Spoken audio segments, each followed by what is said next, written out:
tentang berkas pencalonan Joko Widodo 2014. Yang penting itu apa? Ini yang diberikan ke PDI Perjuangan dan yang diberikan ke KPU.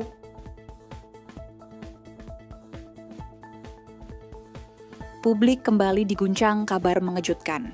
Mikhail Sinaga mengaku memperoleh salinan berkas terkait ijazah Presiden Joko Widodo langsung dari PDIPE. Dan temuan ini kembali memicu polemik publik karena disebut berbeda dengan data sebelumnya. Udahlah saya kasih tahu aja, karena ini juga bukan rahasia loh. Ini bukan rahasia. Ini bisa diakses ya. Iya, ini saya ajukan sebagai wartawan, sebagai seorang wartawan yang memang mau menginvestigasi mengenai ijazah Joko Widodo. Itu permintaan saya kepada partai PDI Perjuangan. Nah, ini dia nama partai diberikan, yang dari tadi ya. kita. Ini Diberikan. Michael dapat berkas ini dari PDI Perjuangan. PDI Perjuangan tentang berkas pencalonan Joko Widodo 2014. Ia menyoroti adanya kejanggalan dalam dokumen tersebut serta berencana melakukan investigasi lebih lanjut. Polemik ijazah Jokowi bukan hal baru.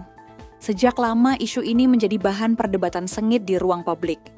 Bahkan KPU pernah menyerahkan salinan ijazah kepada penggugat setelah keputusan Komisi Informasi Pusat.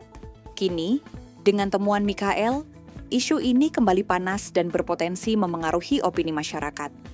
Sementara itu, tim kuasa hukum Roy Suryo mengeklaim berkas perkara dugaan pencemaran nama baik terkait tudingan ijazah Presiden ke-7 Joko Widodo Jokowi belum berstatus P21 lengkap.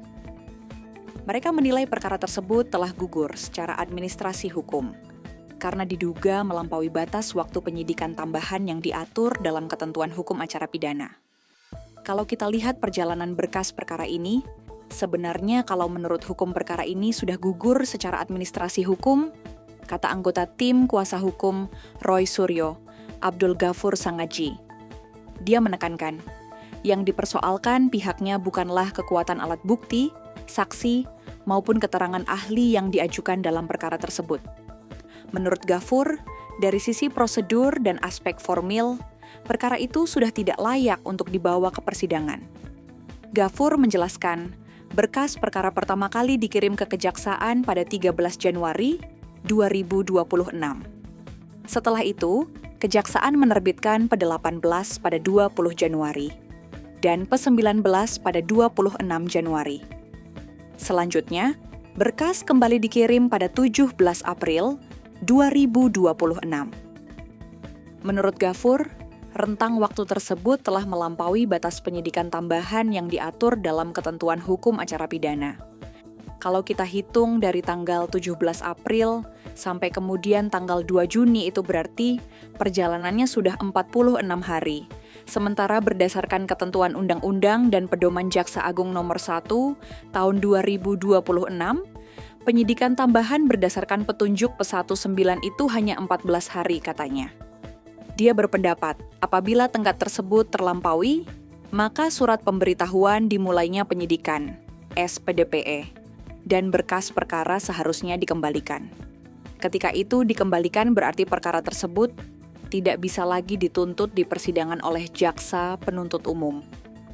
Itu artinya secara administrasi perkara ini telah gugur, ujar Ghafur.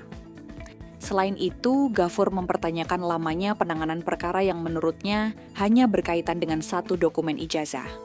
Kami mencurigai memang karena bukti-bukti yang dimiliki oleh penyidik Polda Metro Jaya itu bukti-bukti yang prematur, bukti-bukti yang belum bisa memberikan gambaran secara detail dan komprehensif terkait dengan perkara pidana ini, ucapnya.